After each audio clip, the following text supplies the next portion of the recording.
بسم اللہ الرحمن الرحیم۔ حبہم، اللہ ان سے محبت کرتا ہے۔ اللہ کی محبت کی کچھ مثالیں لے لیجئے۔ اللہ کی کیا یہ کم محبت ہے کہ مسلسل مارے جائیں اور پھر بھی پھیلتے چلے جائیں؟ پوری دنیا میں جتنا ظلم اہل بیت کے چاہنے والوں کے ساتھ ہوا، آج نہیں کل نہیں صدیاں گزر گئی ہمیں جنازے اٹھاتے ہوئے۔ مولانا 15 جلدی کتاب تیار کر لی ہے، انشاءاللہ آئندہ 1 سال کے اندر وہ منظر عام پر آئے گی۔ پورے پاکستان میں جتنی شہادتیں ہوئی ہیں، ہر شہید کے حالات زندگی کو جمع کیا ہے۔ سن 1963 میں سب سے پہلا واقعہ پاکستان میں ہوا تھا، سندھ کے ایک شہر خیرپور کے ایک قصبے ٹھیڑی میں۔ یہ بزرگوں کو یاد ہوگا، واقعہ ٹھیڑی، سانحہ ہے ٹھیڑی، 1963 پہلا واقعہ پاکستان کا ہوا تھا۔ اور اس کے بعد سے اب تک 15 جلدوں میں 600 صفحوں کی کتاب ہے، ایک کتاب 15 جلدوں میں وہ مواد جمع کیا ہے کہ پاکستان میں ہمارے ساتھ کیا ہوا ہے۔ مگر مجھے جواب دیا جائے، اتنے جنازے اٹھانے کے بعد بھی کیا مجلسیں بند ہو گئی؟ ایک جوان میرے پاس آیا، ایک بزرگ تھے بلکہ ان کے ساتھ ایک جوان بھی تھا، کہنے لگا مولانا میں نے مجلس کی تھی، ایف آئی آر کٹ گئی ہے، پریشانی ہو رہی ہے، کیا کروں؟ میں نے کہا تم کل شیعہ ہوئے ہو؟ کہنے لگے نہیں میں تو خاندانی شیعہ ہوں۔ میں نے کہا تم خاندانی شیعہ ہو، لہجہ تو تمہارا نہیں بتا رہا۔ مولا حسین کے نام پہ ایف آئی آر کٹے تو اسے گلے میں ہار بنا کے پھرو۔ مولا کا شکر ادا کرو کہ رجسٹرڈ مولائی ہو گئے ہو۔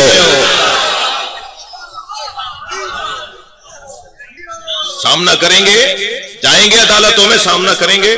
مگر یہاں جو معمولی سی ایک پریشانی ہے وہ ہے، جب اس طرح کی پریشانی میں کوئی متوسط یا غریب طبقے کا بندہ پریشان ہوتا ہے نا، تو وہ جلدی گھبرانے کی بات ہو رہی ہوتی ہے، تو اس کا ساتھ دیں صاحبان ثروت۔ ایک حل تو یہ ہے کہ اس کا ساتھ دیں صاحبان ثروت۔ خفا تو نہیں ہو رہے میری باتوں سے آپ؟ ایک حل یہ ہے کہ اس ٹھیلے لگانے والے نے، اس ککڑی بیچنے والے نے، اس موچی نے مجلس کی تھی اور اس پہ ایف آئی آر کٹ گئی اور وہ پریشان ہو رہا ہے، تو پریشان کیوں ہو رہا ہے؟ صاحبان ثروت پیسہ خرچ کریں، اس کا ساتھ دیں، اس کے وکیل کر کے دیں، اس کی ضمانت کروائیں، اس کے پیچھے کھڑے ہوں آ کر۔ اور دوسرا حل یہ ہے کہ آئندہ سال سے اس موچی کی مجلس وہ زمیندار کرے گا جس پہ S H O F I R کاٹنے سے پہلے 4 دفعہ سوچے گا۔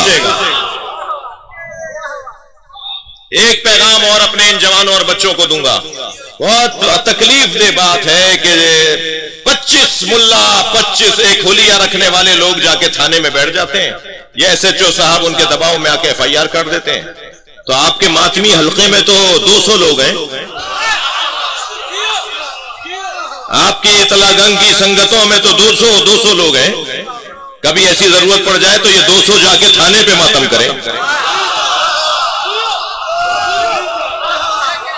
اور ان سے کہیں یہ ماتم بند نہیں ہوگا جب تک ہم سب کے لیے ایف آئی آر نہیں کاٹو گے۔ یہ ایسا ملک بنا دیا ہے، بیچارہ ایس ایچ او تو تعلقات نبھانے میں ہی پورا ہو جاتا ہے، وہ دباؤ میں آ کر ایف آئی آریں کاٹ دیتا ہے۔ سینکڑوں کی تعداد میں ایف آئی آریں ہیں اس وقت پنجاب میں۔ 4 دیواری کے اندر مجلس کی تھی، اس پہ بھی ایف آئی آر ہو گئی۔ گھر میں مجلس کی تھی، اس پہ بھی ایف آئی آر کاٹ دی۔ گھر میں نیاز کر رہے تھے، اس پہ ایف آئی آر کاٹ دی۔ شہر کے شیعوں کو پتہ نہیں تھا کہ وہاں مجلس ہے، مگر ان صاحب کو پتا تھا جن کے ہاں مجلس بدعت ہے، اور وہ پہنچ گئے ایس ایچ او کے پاس کہ جی ایف آئی آر کاٹو، اور انہوں نے بھی دباؤ میں آ کے ایف آئی آر کاٹ دی۔ میں آپ سے گزارش کروں گا، صرف تلہ گنگ کے مومنین نہیں بیٹھے ہیں، چکوال سے بھی آئے ہوئے ہیں لوگ، بلکسر سے بھی آئے ہوئے ہیں، بہت اطراف کے بہت دور دور سے لوگ آئے ہوئے ہیں۔ سب سے گزارش کر رہا ہوں کہ یہ پاکستان ہے، یہاں حق دیا نہیں جاتا، حق چھیننا پڑتا ہے۔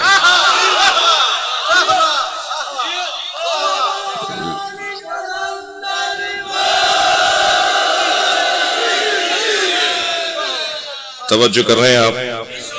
بہت زیادہ آپ کو اس طرح کی کیفیات سے نہیں گزارنا چاہتا، اتنا عرض کر رہا ہوں کہ یحبہم، اللہ ان سے محبت کرتا ہے، اور اللہ کی محبت کا ایک نتیجہ یہ ہے کہ دنیا آپ کو کچا کھانا چاہتی ہو مگر آپ معاشرے میں آبرو کے ساتھ زندہ رہیں، یہ اللہ کی محبت کا نتیجہ ہے۔ ایک مفتی صاحب کا کلپ میں دیکھ رہا تھا، وہ فرما رہے تھے کہ پاکستان میں ایک فرقے نے شیعوں کو اتنا مارا کہ جس میں شیعوں کا کوئی نقصان نہیں ہوا، ہزاروں جنازے شیعوں نے اٹھائے مگر نقصان ان کا نہیں ہوا، اس لیے کہ 70 سال پہلے آسٹریلیا میں امام بارگاہ نہیں تھے، کینیڈا میں امام بارگاہ نہیں تھے، امریکہ میں جلوس نہیں نکلتا تھا، تم نے پاکستان میں انہیں اتنا مارا یہ پوری دنیا میں پھیل گئے، اب ہر جگہ حسین کا ذکر ہو رہا ہے۔